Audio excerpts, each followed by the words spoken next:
నేను సార్కి చెప్తున్నా, sir it is not P4 sir, sir ఇది P4 కాదు P5 సార్, మీ ఆలోచన పవర్ఫుల్ కాబట్టి P4కు తోడు ఒక పదం చెప్పి నేను చెప్తున్నా, ఇది భయం P5 సార్, పవర్ఫుల్ కాన్సెప్ట్. కాబట్టి ఇటువంటి పవర్ఫుల్ కాన్సెప్టు మరియు మోడీ గారి ఆధ్వర్యంలో ఎక్కడ చూసినా కూడా మన మోడీ గారు ఈ దేశాన్ని 4వ స్థానంలో నిలబెట్టినాడా లేదా?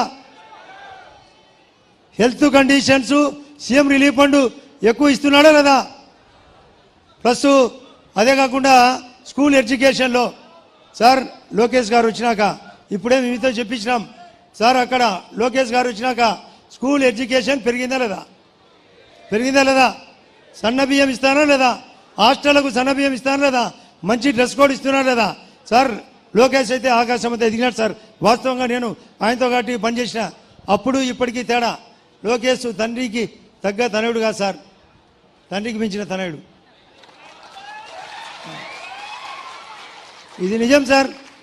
ఇప్పుడు నేను జగన్తో పార్టీ చాలా దగ్గరగా అనుకూలంగా పోయినా సార్, నా మీద కోడికెత్తి కేసు పెట్టినాడు సార్.